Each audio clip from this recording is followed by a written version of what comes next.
Good morning सम्मानी sir. कहना चाहता हूँ सम्मानी सर कि सबसे बड़ी बात ये मेरे को बताइए कि आजकल के जो बच्चे हैं, जो युवा पीढ़ी है, वो पढ़ना नहीं चाहता और पढ़ने में उनका इंटरेस्ट नहीं क्रिएट हो रहा है। आखिर क्यों? पहला सवाल मेरा ये है। काफ़ी ज़्यादा ज़रूरी भी है ये सवाल बच्चों के लिए। क्या आजकल बच्चे पढ़ना नहीं चाहते और उनको पढ़ने में मन नहीं लग रहा है? ये बहुत सारे लोग ने सवाल मुझसे किया भी था और जहाँ पर मैंने डिफाइन भी किया था अपने बहुत सारे ऐसे मैंने लेक्चर दिया था, उसमें समझाया भी था और काफ़ी डिटेल में समझाया था कि आजकल की युवा पीढ़ी पढ़ना नहीं चाह रही है और पढ़ने में उनका इंटरेस्ट नहीं क्रिएट हो रहा है। उसमें प्रॉब्लम्स क्या है? जैसे तो एक इन्वायरमेंट है, क्योंकि इन्वायरमेंट ही सबसे बड़ा लीडर होता है, सबसे बड़ा वो ऐसा स्कूल होता है जहाँ पर बच्चे का जो पूरा पर्सनालिटी स्ट्रक्चर डेवलप होता है। कहने का मतलब है कि बच्चे का जो सोसाइटी है ना, वो बच्चों को इनकरेज करता है, उनको मोटिवेट करता है पढ़ने के लिए। आजकल के बच्चे को सबसे पहली चीज़ ये है कि हम बच्चे को हर वो फैसिलिटी दे रहे हैं, लेकिन उसकी कंट्रोलिंग नहीं अपने हैंड में रख रहे हैं।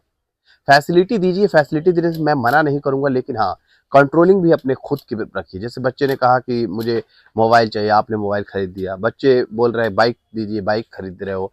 आप जो बच्चे कह रहे हैं, आप खरीद तो रहे हो, लेकिन कहने का मतलब ये है कि आप फैसिलिटी दे तो दे रहे हैं, लेकिन कहने का मतलब है कि आप उनकी कंट्रोलिंग भी रखिए कि बच्चा कहाँ जा रहा है, कब आ रहा है। जैसे कोई कोचिंग पे पढ़ रहा है, वो कितने टाइम कोचिंग में दे रहा है, कोचिंग से कब वापस आ रहा है, स्कूल जा रहा है कि नहीं प्रॉपर टाइम।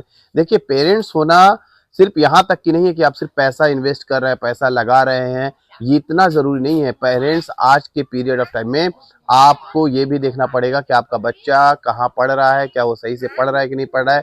ऐसे टीचर्स जो उनको पढ़ा रहे हैं वो उस कैपेबल हैं कि नहीं हैं, या आप टीचर से मिलिए, वीकली मिलिए, हफ्ते में एक बार मिलिए, उनसे मिलकर बात करिए कि हमारे बच्चों का जो रुझान है वो क्यों नहीं बढ़ रहा है। अगर आप थोड़ा-सा अलर्ट रहेंगे तो आपके बच्चे का जो भी प्रॉब्लम है वो सॉर्ट आउट हो जाएगा। बच्चे को सबसे बड़ी बात है, बेसिक नॉलेज नहीं है। बच्चे बेसिक चीज़ नहीं जानते हैं, इसलिए उनका पढ़ने में जो रुझान है वो नहीं है। जैसे कोचिंग वो करने जाते हैं, तो कोचिंग करने जाते हैं तो वहाँ पर उनको सब में बैठे होते हैं, सबके बीच में समझाया जाता है। पर्सनली अटेंड नहीं करने की वजह से बच्चों का अटेंशन और जो इंटरेस्ट है वो ख़त्म हो जाता है, क्योंकि बच्चों को जब तक आपको कोई चीज़ मालूम नहीं होती तब तक आप उसे सही ढंग से नहीं कर सकते। इसी तरह बच्चों का हाल है कि बच्चे एजुकेशन लेना तो चाह रहे हैं, लेकिन उनको नॉलेज नहीं हो पा रही है, उनको उनकी बेसिक मजबूत नहीं है, फाउंडेशन मजबूत नहीं है, जिसकी वजह से वो अपना मन अटेंशन नहीं लगा पा रहा है। तो मैं यही कहना चाहूँगा कि आप अपने बच्चों को प्रॉपर ढंग से गाइडेंस करें, उनकी नर्सिंग करें, ताकि बच्चे अच्छे से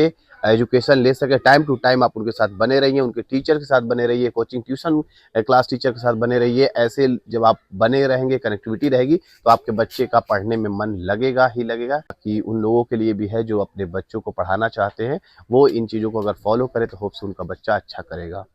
दूसरा सवाल ये है कि उन बच्चों को कैसे गाइड किया जाए, उन बच्चों की कैसे तरबियत सही किया जाए।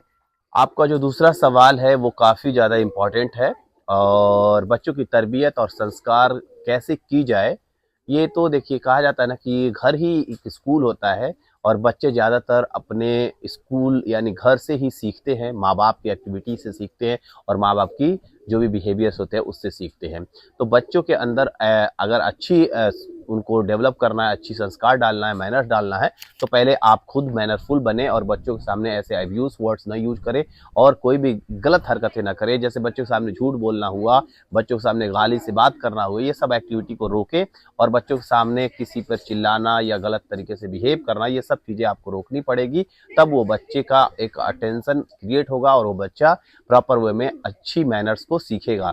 जैसे बहुत सारे पीरियड ऑफ टाइम क्या होता है कि बच्चे ऐसे ही आदमी झूठ बुलवा देता है कि भाई कोई आया है, बाहर खड़ा है, तो जब बच्चे से बोल देते हैं लोग कि जाइए, जाओ बोल दो कि पापा नहीं है, या कोई भी बहाना कर देते हैं, या फ़ोन ही आ गया तो फ़ोन रिसीव करके लोग बोल देते हैं, बोल दो पापा नहीं है। तो ऐसी चीज़ें करने से क्या होता है, बच्चा वो तो समझ गया कि पापा हैं यानी मौजूद हैं और वो मुझसे झूठ बुलवा रहे हैं। वो समझ जाता है कि यानी सच से छिपने का एक रास्ता है झूठ बोलना, तो वो फिर आपसे भी झूठ बोलने लगता है। तो ऐसी चीज़ें ना करें, इस चीज़ पे कंट्रोल लगाइए ताकि आपके बच्चे का संस्कार अच्छा हो, मैनर अच्छा हो। Thank you. तीसरा मेरा सवाल ये है जो कि काफ़ी इम्पोर्टेंट सवाल है, वो है सर पढ़ाई नहीं कर रहे हैं और मोबाइल ज़्यादा यूज़ कर रहे हैं। मोबाइल उनके लिए बेनिफिशियल है या उनके लिए हेट है या उनके लिए लॉस है या उनके लिए बुरी चीज़ है? आप ये एक्सप्लेन करिए, मुझे बताइए। बहुत ही ज़्यादा इम्पोर्टेंट है सर। मैं आपसे यही सवाल करने चल रहा हूँ क्योंकि ये मेरा सवाल सिर्फ नहीं है, बहुत सारे ऐसे पेरेंट्स का सवाल है जो बहुत ही ज़्यादा दुखी हैं, फ्रस्ट्रेट हैं और अपनी लाइफ में अपने बच्चों से बहुत परेशान हैं। तो सम्मानित सर, मैं आपका एहसानमंद रहूँगा, आप प्लीज़ इन चीज़ों को बताइए, दर्शकों को समझाइए, थोड़ा सा आप एक्सप्लेन कीजिए डीप में, ताकि बच्चे इस चीज़ को समझ सके, युवा पीढ़ी समझ सके। आपका तीसरा सवाल काफ़ी ज़्यादा इफ़ेक्टिव है कि बच्चों के लिए मोबाइल बेनिफिट है या लॉस है। माय डियर, मैं ये कहना चाहूँगा कि टेक्नोलॉजी का यूज़ करना ज़्यादातर यूज़फुल करना बहुत ज़्यादा बेनिफिशियल है, क्योंकि टेक्नोलॉजी बनता ही इसलिए है ताकि आपके काम को आसान किया जा सके और काम बेहतर किया जा सके। लेकिन टेक्नोलॉजी का मिसयूज़ करना ये सबसे बड़ा फैक्टर है, डिसएडवांटेज है। लेकिन हाँ, इसके यूज़ पे डिपेंड होता है कि बच्चे हमारे क्या उसका इस्तेमाल कर रहे हैं, कैसे यूज़ कर रहे हैं और कैसे अपने लाइफ में उसका यूटिलाइज कर रहे हैं। सबसे बड़ा कंसर्न ये है कि हम बच्चों के हाथ में मोबाइल तो दे देते हैं, लेकिन उसकी कंसर्न सेफ्टी नहीं रखते कि बच्चों की कंट्रोलिंग। बहुत सारे अभी मोबाइल है, मोबाइल में आता है चाइल्ड मोड, तो चाइल्ड मोड का यूज आप लोग नहीं करते, क्योंकि गार्जियन खुद नहीं जानते बच्चे मोबाइल का यूज करना, और वो बच्चों को मोबाइल दे देते। मोबाइल आने से बच्चों के हाथ में पूरी दुनिया आ गई। अब वो क्या देख रहा है, गलत देख रहा है, सही देख रहा है, उससे क्या नॉलेज ले रहा है, ये सब कौन ऑडिट करेगा, कौन इसकी इन्वेस्टिगेशन करेगा। तो आपकी रिस्पॉन्सिबिलिटी बनती है कि आप अगर मोबाइल दे रहे हैं तो आप पूरी प्रॉपर सेफ्टी के साथ दें, बच्चों को ये ध्यान में रखते हुए दें कि वो क्या यूज़ कर रहे हैं। बहुत सारे बच्चे क्या करते हैं, कोचिंग ट्यूशन के नाम पर मोबाइल ले लेते हैं और वो फिर बाद में गेम खेलने लगते हैं। तो उसमें क्या होता है कि बच्चे का बहुत सारा प्रॉब्लम होता है, इरिटेशन होगा, बच्चों को प्रॉब्लम्स होगी। छोटे छोटे बच्चे अपनी लाइफ अपनी आंखों से उनकी रोशनी चली जाती है, तो प्रॉब्लम्स बहुत सारा फेस करना पड़ता है। लेकिन हाँ,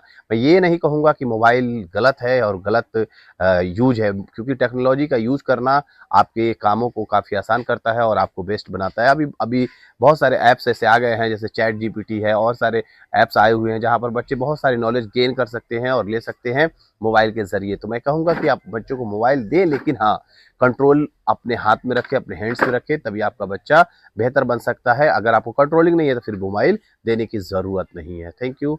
आप यहाँ पर आए और कुछ क्वेश्चन किया जो कि बहुत ही ज़्यादा इफेक्टिव रहा और मुझे भी अच्छा लगा काफ़ी, और मैं हमेशा ऐसी चीज़ों को प्रेजेंट करता रहता हूँ। Thank you so much. सम्मानित सर के साथ और बेस्ट चीज़ें जान सके, बेस्ट चीज़ें कर सके, और हमारे चैनल को फॉलो कर सकते हैं, लाइक कर सकते हैं और सब्सक्राइब करना ना भूलें। अपने दोस्तों को शेयर करना बिल्कुल ना भूलें। सबके साथ आपके लिए बहुत अच्छा अपॉर्चुनिटी है, आप अपने बच्चों को भेजकर बेस्ट बना सकते हैं। Thank you so much.